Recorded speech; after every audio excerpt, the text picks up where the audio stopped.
Tonight, Donald Trump wrapping up what may be the most disciplined week of his presidential campaign, delivering his fourth major speech in just 5 days, a move suggesting to some that we may finally be seeing the presidential version of himself that he's been promising for so long. Welcome to the Kelly File, everyone. I'm Sandra Smith, in for Megyn Kelly tonight. Trump's speech in Michigan just a short time ago was the fourth time he used a teleprompter this week, an unusual move for a candidate beloved for his shoot-from-the-hip politics. But this was no usual week for the GOP nominee. Not only did we learn today that campaign guru Paul Manafort was resigning, it came just days after Trump rocked the political world by appointing Breitbart chairman Stephen Bannon and strategist Kellyanne Conway to fill some major holes in his campaign. But despite all of the distractions, many are suggesting that the Donald Trump we've been hearing from this week, although different and perhaps a little dry, may be the version his party has been waiting to hear from for months. Families trapped in welfare will be provided with jobs and opportunity. Children stuck in failing government schools will be able to attend the school of their choice. Government will become lean, effective, responsible, and honest. No one will be above the law. In a Trump administration, the State Department will work for the country, not for Hillary Clinton's donors. And I will work for you, and I will work for no one else. I will work for you. I will never lie to you. I will never put any other interest before you, and I will never, ever stop fighting for you. Never. Chief political correspondent Carl Cameron is live in Dimondale, Michigan, where it was all happening earlier today, with more on that. Hey, Carl. Hi, Sandra. Quiet here now, but it was raucous just a couple of hours ago. Donald Trump had a big rally here, used a teleprompter, made a number of statements, political statements about African Americans, took on Hillary Clinton and took on President Obama, and none of the crowd seemed to mind at all that he was using a teleprompter. In fact, he's gotten very good reviews for having done so, even from some folks who used to think that, as Trump said, you could never use a teleprompter at a rally, but it's gone pretty well for him this week. Earlier today, he was in Louisiana, and when he got here tonight, one of the things that he did was point out while he got down to Louisiana and look at the floods, President Obama's been in Martha's Vineyard on vacation, and suggested that it was almost a dereliction of the president's duty to have not gotten there sooner. Watch. I just got back from a tour of the suffering and devastation in Louisiana. The spirit of the people is incredible. The devastation, likewise, they've never seen anything like it. But the spirit of the people is incredible. And honestly, Obama ought to get off the golf course and get down there. President's been doing a lot of that golfing. Yesterday, he was out on the golf course with the comedian Larry David. But the White House has said that the president, when he gets back from vacation, will go to Louisiana this coming Tuesday.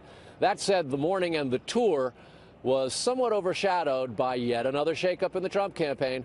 Paul Manafort offered his resignation, and Donald Trump said that he accepted it, although it was fairly evident last week when both Kellyanne Conway as well as Steve Bannon were added to the campaign roster of executive and manager that Manafort had been layered. And for all intents and purposes in the Trump campaign, when you get pushed aside by other people who are brought in above you, it's time to leave, and that's what Manafort decided to do. He'd run into some problems, too. There was a tremendous amount of press coverage and a lot of Democratic criticism. News reports that he had gotten very close to a pro-Russian political party in Ukraine and might have even gotten involved with some organized crime figures and not properly disclosed it on American lobbyist disclosure forms. That was the kind of distraction that even Eric Trump said his father couldn't really have and didn't want to have around in the campaign anymore. So Manafort's out. Kellyanne Conway, the campaign manager, clearly has been calling the shots this week, doing a lot of interviews and talking about how Trump would be more substantive, dealing with policy, less name-calling. And we have heard a considerable decrease in the name calling. Instead of calling Clinton crooked Hillary at every single utterance, he has taken to occasionally calling him his opponent. So he's trying to act more presidential. There is still immigration, and we will be tough, and we will be even extreme. We should only admit into this country those who share our values and respect our people. I will be your champion. I will be your voice in the White House. We will bring it back. We will once again be a country of law and order to every parent who dreams for their children, and every child who dreams for their future. I say these words to you tonight. I'm with you, I will fight for you, and I will win for you. Sometimes, in the heat of debate and speaking on a multitude of issues, you don't choose the right words, or you say the wrong thing. I have done that, and believe it or not, I regret it, and I do regret it, particularly where it may have caused personal pain. All right, Guy Benson is political editor at townhall.com. Teslin Figaro is a former Bernie Sanders campaign staffer. Rick Cannell is a former spokesman to four U.S. ambassadors to the UN. I'll start with you first. Rick, was this a big week for Donald Trump? A good week for Donald Trump? Yeah, I think it was a fantastic week. He made some necessary changes, and he started talking about specific policies. Look, I know a lot of East Coast reporters want to talk about process here in the teleprompter, but a teleprompter only allows you to get more detailed, and that's exactly what Trump is doing. These policies are Donald Trump policies. They're policies of change. They're policies against the last 8 years of President Obama. And they distinguish himself against what Hillary Clinton is going to do. He's out there, and Hillary Clinton is following him. Hillary has had to catch up there in New York and call in some police chiefs to her. She didn't go out there. She didn't go to the flood zone. So I think Donald Trump has owned the week. Yeah, and Teslin, he covered a lot of ground. 4 major speeches in 5 days. I want to talk to you about his, as Carl Cameron pointed out, his appeal to the black voters in that speech in Michigan today. He's made a very specific call, asking for the vote of every single African-American voter. Listen. Tonight, I'm asking for the vote of every single African-American citizen in this country who wants to see a better future. And at the end of 4 years, I guarantee you that I will get over 95% of the African-American vote. I promise you. That's a big guarantee considering where he is right now, Teslin. Clinton leading Trump among black voters in a big way. Clinton and Kaine getting 87% of that vote. Trump and Pence just getting 4% of the black vote. Where do you think where is he coming from on that?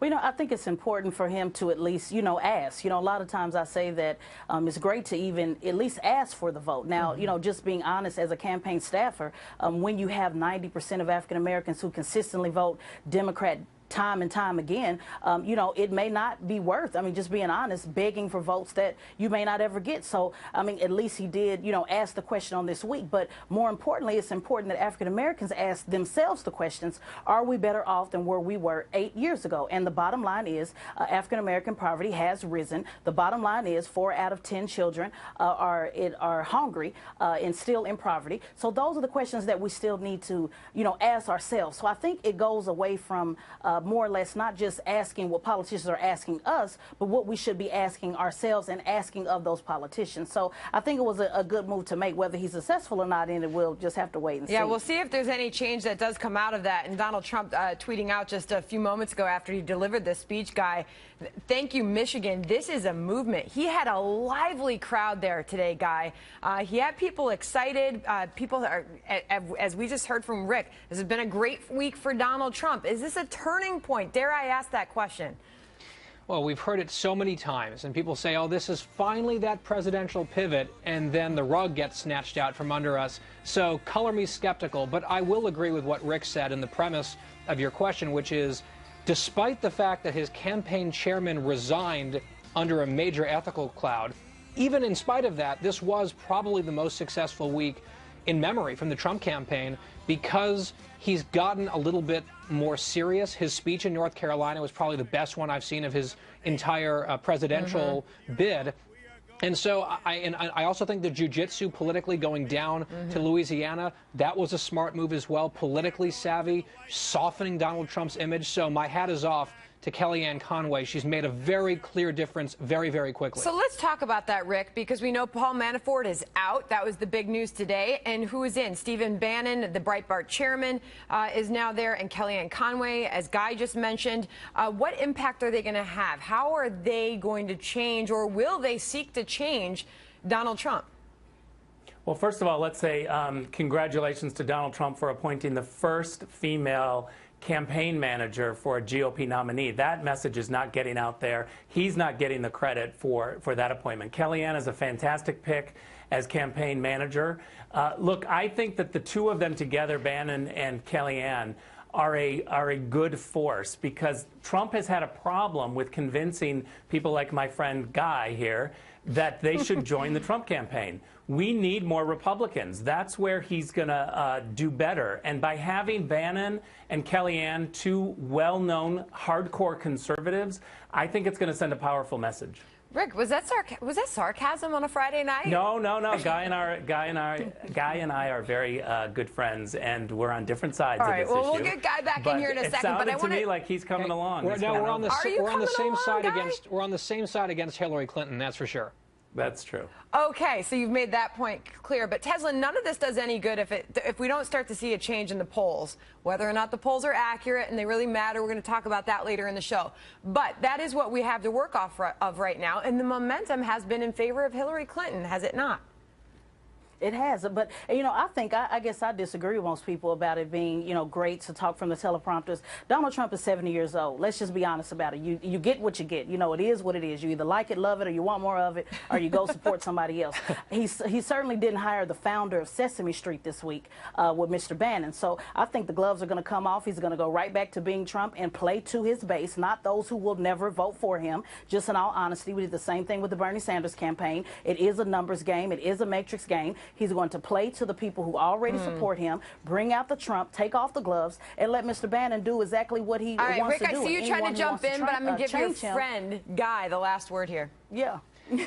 There's so much to respond to. I think let's reconvene. Let's reconvene on this program 2 weeks from now, 3 weeks from now, and see how we look back on the pivot. I think there are a lot of Republicans in Washington, D.C., down ticket from Donald Trump in the Senate and House, who are praying on their knees every night that this truly is a new Trump. Guy, did you just invite yourself back onto the show? No, I wouldn't want to be presumptuous, but it can be discussed by someone on the show. How about that? You're a friend of the show, I'm sure. So, all right, thanks to all three of you for joining us tonight. Thank you. Good to have you. All right, coming up, victims of deadly flooding in Louisiana get an unexpected visit from Donald Trump. As we now learn, the president will soon follow suit.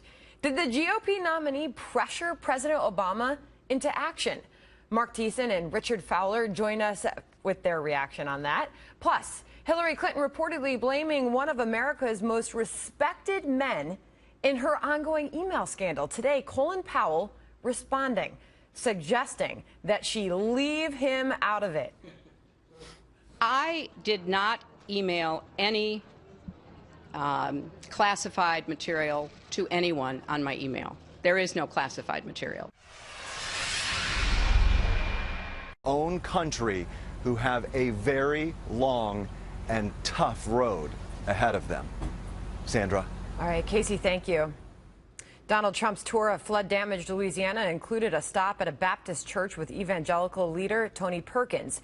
And the GOP nominee was caught on a hot mic knocking President Obama for playing golf during the disaster.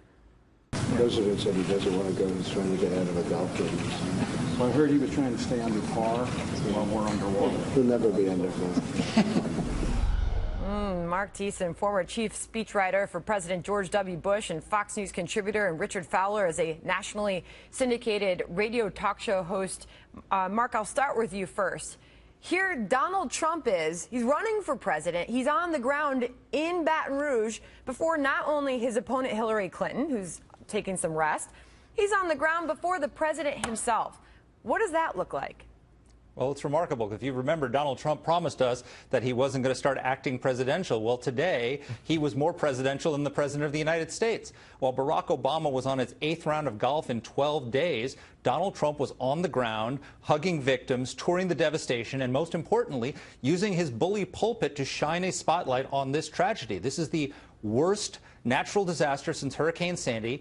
Barack Obama and Hillary Clinton, not only have they not gone, they hadn't even gone to a microphone to say a word to the people of Louisiana. There's been almost no press coverage of this, and Donald Trump single-handedly changed that, and he got bipartisan praise for it. Senator Mary Landrieu, who's a former Democratic senator from Louisiana, Hillary Clinton supporter, thanked Donald Trump and said that Hillary Clinton and Barack Obama should follow suit, and Barack Obama's only going after Donald Trump went. When he didn't. And it's hard, based on what we're seeing, Richard, not to throw to this sound of then Senator Obama back in 2008 criticizing George Bush for doing a flyover of Hurricane Katrina damage. Listen.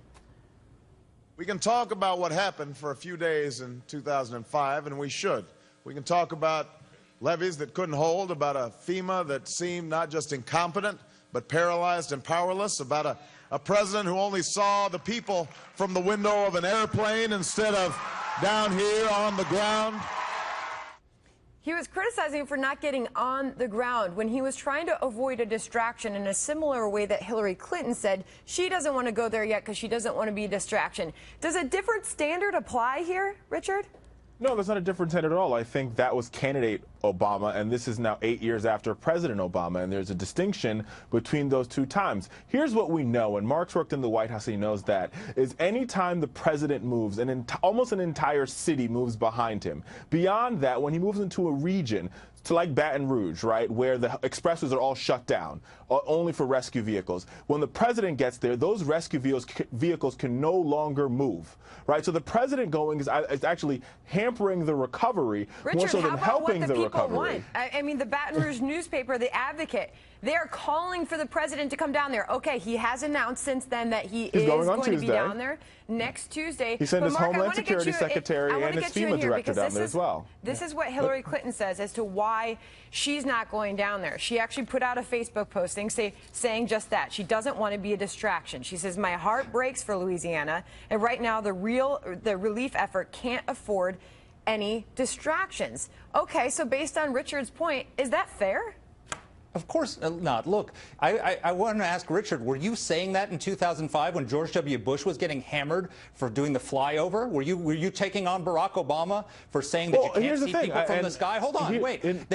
I'm not finished. Hold on. That when Barack Obama said that, you can't see the people of Louisiana from a golf course in Martha's Vineyard. At least George W. Bush was on his way home from Crawford from his vacation to manage the recovery. Ranch, Barack Obama, yeah, no, they were both on vacation when the disasters happened. The difference is, and Barack Obama has met with his Homeland Security Secretary, and he's met with his FEMA director. Well, the president has been over and over again every day with his Homeland Security Secretary, which has been to the region, as well as his FEMA director. Wait a minute, that has also been to the region. What the news tells us from the Bush case is that the FEMA director was an utter failure during Katrina, which is a complete difference in this FEMA director. Right. Number three, and most importantly, and I think the most important things that folks need to understand, is even though Donald Trump went there, because his plane was there, what safety plane couldn't land? What plane with resources couldn't land? Right. What police officers were taken off the street helping the survivors? It's a devastating situation. We know that there's 13 deaths related not at to all, this. Mark, not at all. Hold on. We've had our final political thoughts there. It is absolute devastation down there, and these people have a long road to recovery. So we hope everybody does their part and chips in. All right, thanks to both of you. Thank you. Richard and Mark. All right, Hillary Clinton reportedly dragging former Secretary of State Colin Powell into her ongoing email scandal, and he wants no part of it. Plus, under mounting criticism, a surprise concession from the Clintons' family charity, but only if Hillary becomes president. Peter Schweitzer has studied the Clinton Foundation for years. He says this is too little, too late. I don't think there's anything sinister in trying to get wealthy people and countries that are seriously involved in development to spend their money wisely in a way that helps poor people and lifts them up. I don't think there's anything bad with that. Developing tonight, one of America's most respected men dragged into the ongoing scandal over Hillary Clinton's private email server. Mrs. Clinton reportedly telling FBI investigators that former Secretary of State Colin Powell encouraged her to use a private email account. Secretary Powell suggests that's news to him. Fox's Jennifer Griffin has a story from Washington. Hey, Jennifer. Sandra, leaks from Hillary Clinton's FBI interview in which she says former Secretary of State Colin Powell told her during a party at Madeleine Albright's to use a private email account at the State Department, forced a spokesman for Powell to respond today. Quote, General Powell has no recollection of the dinner conversation. He did write former Secretary Clinton an email memo describing his use of his personal AOL email account for unclassified messages and how it vastly improved communications within the State Department. Powell went on to say, at the time, there was not an unclassified email system in the State Department. That had changed by the time Clinton was Secretary of State. All of this coming one day after the Clinton Foundation announced that if Secretary Clinton is elected president, Bill Clinton will no longer give paid speeches and the foundation will stop accepting donations from foreign governments and corporations. Tonight, in an unexpected move, federal Judge Emmett Sullivan ruled lawyers for Judicial Watch can question Hillary Clinton under oath about her private email server and that Clinton must answer written questions from the group in the coming weeks. A spokesman for the group responded, quote, we would have preferred live testimony in a deposition, but we have questions composed and that will create a sworn record. Clinton campaign spokesman Brian Fallon responded in kind, quote, Judicial Watch is a right-wing organization that has been attacking the Clintons since the 1990s. This is just another lawsuit intended to try to hurt Hillary Clinton's campaign, and so we are glad that the judge has accepted our offer to answer these questions in writing rather than grant Judicial Watch's request. Clinton will not have to answer follow-up questions. Sandra? All right, Jennifer, thank you. Joining me now, Peter Schweitzer, who quite literally wrote the book on the Clinton Foundation. He is also president of the Government Accountability Institute and author of Clinton Cash, the untold story of how and why foreign governments and businesses helped make Bill and Hillary rich. All right, good of you to be here this evening. So first of all, what do you make of all the latest here as far as her blaming Colin Powell for things happening around with her emails? Well, you know, it's remarkable. I mean, it fits the Clinton pattern about oftentimes blaming other people or not wanting to take responsibility. It's the same thing with the Clinton Foundation. You know, they've been kicking and dragging over the last 18 months that it's was inappropriate for her as Secretary of State to take foreign money. And only now are they admitting that maybe it doesn't look good if she becomes president. The problem, if it's not appropriate to do while you're president, why was it appropriate to do while she was Secretary of State? All right, so she's making some changes here, and there's still a lot of questions surrounding all of this. But this now, that if she wins, the Clinton Foundation will stop these foreign donations. Is this too little too late? Yeah, I think it is too little too late for a couple of reasons. First of all, back in 2008, they actually signed certain ethics agreements and completely violated those. So I don't think it's enough for them to make this pledge that they wouldn't take the money. I don't think we can have confidence that they would honor it. The second thing I would say is, you know, the way that the Clinton Foundation is structured, they actually have foreign foundations in India, in Singapore, in Sweden. They could quite literally circumvent this requirement by simply having the donations go to those foundations rather than the main Clinton Foundation itself. So I'm very skeptical that they're sincere about this or that it really reflects any kind of change in their thinking. I think they just basically got caught. They got a lot of criticism for it, and now they're trying to avoid the issue. And by the way, when I say there's still a lot of unanswered questions, what about Bill Clinton, his accepting money, a lot of money for these paid speeches? Will that come to an end if she's elected president? Yeah, I mean, it's up in the air. You know, Bill Clinton has said repeatedly he was not going to change a thing, that it was still appropriate for him to take this money. You know, they may make a statement that he's not going to take foreign money. But again, remember, back in 2008, they literally signed an agreement with Barack Obama that they would disclose all donations and that there would be no intermingling between the Clinton Foundation and the State Department. They completely shredded that agreement. So any commitment they make now, I don't think we should have any confidence that they're actually going to honor. All right, Peter Schweitzer, thanks for joining us tonight. Good to have you. Thanks for having me. Here now with a different take is Bud Jackson. He is a Democratic strategist and chairman of American Working Families PAC. But there's a very natural question that comes up after that conversation that we just had with Peter Schweitzer, and that is, if they're conceding that it's not okay to receive these donations if she's elected president, why was it okay for her family's charity to be accepting these donations as Secretary of State?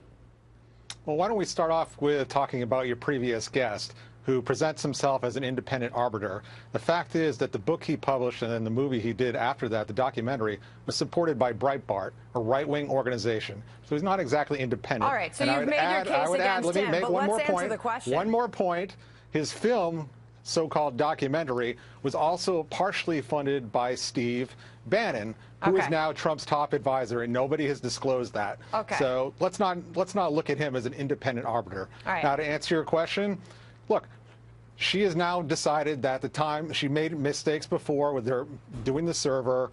She did not blame Colin Powell for what she did. She asked Colin Powell for guidance, which would indicate an intent to do the right thing and to play by the rules. No, she essentially said he did it, and he suggested it was okay if she did it. But people are suggesting there's parallels. She's suggesting there's parallels to the way that they operated as Secretary of State. But the Washington Point very eloquently points out today that there's very clear differences between Hillary Clinton and Colin Powell in the way they operated with their emails. Clinton exclusively had a private email account to conduct State Department business. Powell did not. Clinton had a private email server located at her house. Powell did not. This is the beginning of the list of how these are not the same. Just because Powell did it one way doesn't mean that Hillary did it wrong another way. Although I will say this. Using the private server was wrong. Nobody is going to debate that anymore. Hillary Clinton has even said that she's sorry for doing it. So voters have already had this beaten into them for months. They already understand this. It's already reflecting in their current mood and how they feel about her. You don't just exchange classified information on a private home server and then say you're sorry. Yeah, and move we've been on. talking about this for the last several months. So it's then not we should a new stop. revelation. Is that what you're suggesting? We shouldn't talk about it I'm saying anymore? that people can keep talking about it, but most voters are already aware of this. They've already reached their conclusion whether or not they trust Hillary Clinton. And as of right now, I'll add, more voters trust Hillary Clinton than they do her opponent, Donald Trump. All right. Good of you to be on tonight. Bud Jackson, thank you. Thank you. Up next, Donald Trump continues to trail Hillary Clinton in several nationwide polls, but his campaign insists that rallies are a better predictor of his support than public polling.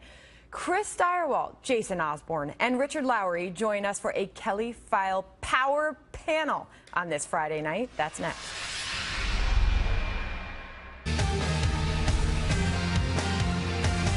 Donald Trump's campaign dismissing recent polls showing the GOP nominee lagging behind Democrat rival Hillary Clinton in a general election matchup. The Real Clear Politics average puts Clinton's lead over Trump at 6 points. But in an interview earlier this week, campaign aide Michael Cohen pled ignorance. But you guys are down, and it makes sense that there would... Says polls, who? most of them. All of them? Says who? All right. Joining me now, Chris Stirewalt, Fox News digital politics editor, Jason Osborne, former senior communications strategist for Dr. Ben Carson's presidential campaign, and Rich Lowry, editor of National Review and Fox News contributor. Chris, that was such an odd, uncomfortable exchange. Why deny? I mean, I don't know. Why deny the polls? Some days you eat the bear, and some days the bear eats you. Mr. Cohen had a bad outing, and I think he probably expected that he was going to be able to do what the Trump campaign has generally done, and also losing campaigns have done throughout history, which is refute specific polls. Oh, that poll had too many Democrats. That poll smelled like old skunks. I don't like that poll, or this, that, or the other thing. But the reality is there hasn't been a poll in a long time that has shown Donald Trump doing anything but trailing Hillary Clinton. And as long as his campaign doesn't confront that fact with their supporters, it's going to be hard to make the changes and do the things that they need to do. Yeah, I mean, Jason, I kind of remember on Trump's way up, every shocking poll after another that showed him, in the lead, he cited those polls. So why now? Why is his campaign choosing to say that the polls are wrong? Well, I would take a different look at it from my perspective in the sense that I don't necessarily think that they're wrong. I think it's a much tighter race in many places than the polls are showing.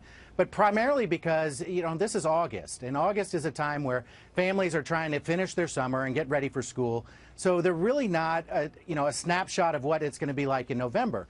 So I don't think that Trump and his campaign are necessarily looking at these polls and saying, all right, we're gonna lose this badly and we need to tell our supporters. I think what they're doing is they're going to these rallies, they're energizing people at these rallies and ensuring that they are the ones that get out after Labor Day to try and turn out the vote. And then we'll see, as you've seen over the last week, the poll numbers have sort of have gotten a little bit closer.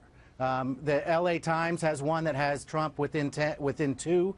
But again, I don't look at the overall number. Has a I look at with that the statement. crosstabs. Chris, jump in. Well, that's not a poll. That's a group of, I think, 3,000 people. That's not, well, I'll put it this way. That's not a survey that we would use or be reliable. He is doing better. Pew Research had a poll out. He is within 4 in that poll, which is an improvement for him. So he is doing somewhat better. All right. So, Rich, let me get you in here because Mike Pence, his running mate, has said multiple times in the past week or two that it's still early. Is it still early in this campaign? Is there still time for a major turnaround considering where the polls are today? Well, it's still August, so there's still time. And I think if you actually look at what the campaign is doing, as opposed to what some of the surrogates and supporters out there are saying, the campaign knows and believes that it's behind. This is a campaign clearly this week that was not acting like it's ahead. It had a major shakeup. It had some new messaging. And Kellyanne Conway was on TV this week, and I think it had exactly the right attitude. She said, we're behind in the polls, and that's a good thing because it's going to make us work harder. So that's the attitude. Don't pretend the polls are wrong. Go out and try to change the polls. All right, so Jason, if the polls hold where they are today, what does this election look like? Well, I think if the polls hold where they are today, then it's going to be a very rough night for the Trump campaign. But and that's my contention. And Rich, don't get me wrong. I'm not saying the polls are wrong. I just think that they're a lot closer than they appear to be. I mean, I think you have to go in and you have to look at the crosstabs. You have to figure out where it is that, why is it that Hillary is still less than 50% in a majority of the polls? If she's spending millions and millions of dollars, I've seen estimates of over $100 million, to $0, and still can't break into the double digits ahead of Trump, then I think they need to be worried as well. Well, the findings have been pretty robust across all polling, as Chris referenced earlier, and the battleground states actually have shown 8, 9 double-digit point leads, which suggests maybe that advertising is having an effect. So again, I don't think there's any percentage for the Trump campaign to deny what's going on. They need to go out and fight better. And if he has weeks like he's had this week, where he hasn't had unnecessary controversies besides the campaign shakeup, and he stopped shooting himself in the foot every week and has unnecessary controversies, he can find a bottom and maybe begin to gain some ground. All right, Chris, to a guy who's keeping track, there is now just over 11 weeks to go to Election Day. I would ask you, can Trump close the gap? But I'm sure you will tell me, as Rich just did, that yes, he can. Will he? What is his strategy? What does he have to do to close the gap? Well, what he has to do is create a coalition, the likes of which we have not seen in American politics, but one that many people have tried to put together. He needs Ross Perot's coalition. He needs a lot of blue-collar white voters who are Democrats and who are independents. He needs to build this coalition. It can be done, but he's got to get cracking. All right, thanks to all three of you for joining us live on this Friday night. Thank you. Thank you very much. All right, Donald Trump's campaign releasing its first political ad of the 2016 general election, and it doesn't pull any punches. But is it effective? The ad men are here to break it down. Collecting Social Security benefits, skipping the line. Our border open 10 days. Watch. In Hillary Clinton's America, the system stays rigged against Americans. Syrian refugees flood in. Illegal immigrants convicted of committing crimes get to stay. Collecting Social Security benefits, skipping the line. Our border open, it's more of the same, but worse. Donald Trump's America is secure. Terrorists and dangerous criminals kept out. The border secure. Our families safe. Change that makes America safe again. Donald Trump for president. All right, Michael Maslansky is a pollster and Republican communications expert, and Bernard Whitman is a former Clinton pollster and Democratic strategist. Michael, I'll start with you first. Was this ad, is it effective? Well, for a campaign that's had a lot of trouble over the last couple of weeks with discipline and with message, what this ad shows is that he's getting back to the kind of core message that gave him a campaign to begin with. He knows that there's a significant percentage of the population that believes we're headed in the wrong direction as a country. They're afraid about immigration. They're afraid about terrorism. In true Trump style, he's got a very simple message. It's very clear. You know, if you're on the fence and you want change in this country, it's a message that's going to resonate. Okay, and what do you make of that, Bernard? Will it resonate with voters? I beg to differ. Trump's kinder general apology tour lasted for about a half second. This is classic Trump. It's divisive, it's negative, it's fear-mongering, it's race-baiting, it's immigrant-hating, it's full of half-truths and some lies. It has absolutely no substance. Can you just be specific, Bernard? Yes, I absolutely can. The idea that immigrants are getting Social Security benefits, not true. They pay in, they don't get benefits. Deportations under Obama are actually up. He had deported almost 500,000 people last year, you know which is Bernard, more. Bernard, you can argue. His deportations. 2.5 million deportations are more than the last 19 presidents before George W. Bush combined. All right, Michael. Look, you can argue the facts all that you want. The question was not whether it's technically factually accurate, it's whether it's going to resonate. And the reality is that if you go out and you talk to Trump voters and you talk to a lot of voters out there who are unsure who they want to vote for, they know they don't like Hillary Clinton. And what they go out there and they say is they say that they're afraid. They say that they're afraid for their future, and this message is going to work. Michael, but let me audience. ask you, though, specifically about the ad spending. We know the Trump campaign spending $4 million on this. Let's compare that to what Clinton is spending. And by the way, those are going to be airing in 4 key battleground states: Florida, North Carolina, Pennsylvania, and Ohio. But contrast that to Clinton's ad buys. You're looking at her campaign has purchased more than $54 million in battleground states going back to May 17th. Well, no one would say that that Donald Trump has run a smart campaign from a purely political perspective so far. This is, you know, if you're on his campaign team, you're saying, look, this is the beginning. It's a smart move for them to start spending money. They've got a long way to go. I mean, they may have turned so many voters off in the last couple of weeks that they can't get them back. But if you want to pull them back, which you have to do in order to win, we got to leave it there. This is where you have to start. Pretty good week for Trump this week. The truth does matter. When you start to spin lies into truths, that is absolutely ridiculous. And I think that, you know, it's going to resonate to the ever-shrinking base in a week that has had a complete free fall. All right, well, it's been a busy week around here, a busy week for politics, and our hearts to everyone as you recover in the state of Louisiana. I'm an LSU Tiger. Thanks for watching. That's it for the Kelly File. I'm Sandra Smith. Good night.